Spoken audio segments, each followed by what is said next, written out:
बिस्मिल्लाहिर्रहमानिर्रहीम अल्लाहुम्मा सल्लि अला मुहम्मद व आले मुहम्मद व अज्जल फरजहुम। समाईन मोहतरम नाज़रीन कराम, अस्सलामु अलैकुम व रहमतुल्लाहि व बरकातहू। तोफ़ैया अली मदद अलैहिस्सलातु वस्सलाम। उम्मीद वर खुदा कि आप खैर से होंगे और अल्हम्दुलिल्लाह ये प्यारी प्यारी बेटियां और बेटे भी खैर से हैं और आपके बच्चे भी खैर से इंशाअल्लाह ताला होंगे बेहक़ मोहम्मद व आले मोहम्मद। जैसा कि हम वुज़ू की 3 वीडियोस जो हैं वो मुकम्मल कर चुके हैं। आज हमने सोचा कि अपनी प्यारी बेटियों से, बेटों से, बेटियों से क्यों ना वुज़ू के मुतल्लिक़ ही सवालात पूछे जाएं, ताकि ये अंदाज़ा किया जा सके कि हमारी बच्चियों को और बच्चों को आया वुज़ू की समझ आई है या नहीं आई।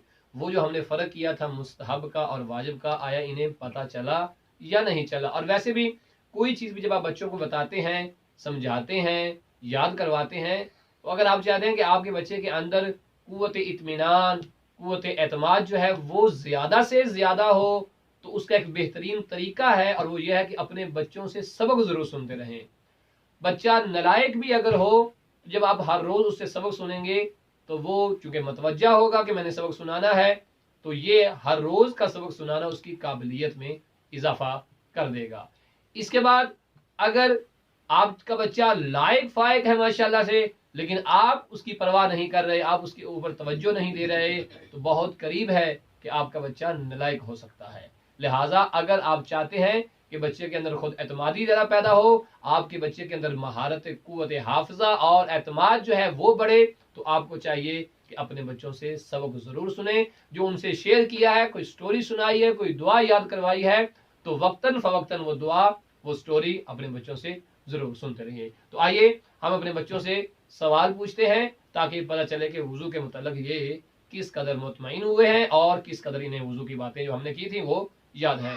तो प्यारे बच्चों आप सब कैसे हैं? अल्हम्दुलिल्लाह, माशाअल्लाह। तो बेटा, हमने जो पहले वीडियो बनाई थी उसके अंदर वुज़ू के अंदर जो वाजिबात हैं वो बताए थे और मुस्तहब्बात बताए थे, किन चीज़ों से वुज़ू टूट जाता है, कौन कौन से काम करने हैं, वो तो आपने अच्छी तरह से सुन लिया था।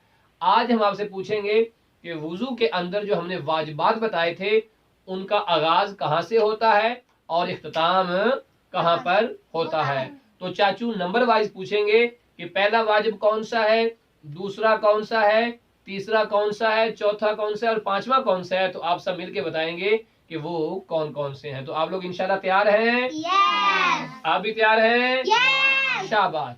तो स्टार्ट करते हैं। तो इस लाइन से पूछेंगे हम कि वुज़ू के अंदर सबसे पहले क्या वाजिब है? नियत। शाबाश। वुज़ू के अंदर सबसे पहले वाजिब है नियत। उसके बाद क्या वाजिब है? चेहरा धोना। शाबाश। नियत करने के बाद क्या वाजिब है? चेहरा धोना। शाबाश। नियत के बाद क्या वाजिब है? चेहरा धोना। शाबाश। अच्छा, तीसरे नंबर पे क्या वाजिब है? बाजू धोना। शाबाश। चेहरे के बाद क्या धोना है?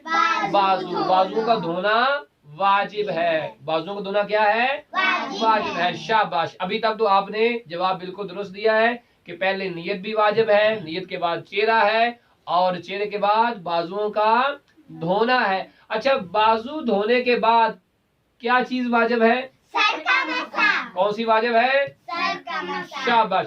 सर के मसे के बाद क्या वाजिब है? पाँव का मसा। शाबाश। देखें प्यारे बच्चों, ये वो वाजिब चीजें थी जो वुज़ू के अंदर हर हाल में होनी चाहिए और इनका होना जरूरी है। सबसे पहले नियत का पता हो, और क्योंकि वुज़ू का आगाज बाकायदा चेहरा धोने से होता है, ये दूसरा वाजिब है। और उसके बाद चेहरे के बाद जो है वो बाजू धोना वाजिब है, फिर सर का मसा और फिर पाँव का मसा। अगर हम सर और पाँव के मसे को एक शुमार करें तो फिर वाजिब हो जाएंगे 4 चीजें, और अगर इनको हम अलग अलग शुमार करें तो फिर वाजिब हो जाएंगी 5 चीजें। नियत, चेहरे का धोना, बाजुओं का धोना, सर का मसा और पाँव का मसा। तो प्यारे बच्चों, उम्मीद है कि ये वाजिबात आप लोग जरूर याद करेंगे और ये याद होने भी चाहिए ताकि हमें आगाही हो, हमारी मालूमात में इजाफा हो کہ وضو کے اندر واجبات کون کون سے ہیں اور ان کی ترتیب کس طرح سے ہے، پہلا، دوسرا، تیسرا، چوتھا اور پانچواں کون کون ہے۔ اپنا خیال رکھیے گا اور ہمیں دیجیے اجازت۔ اللہ حافظ۔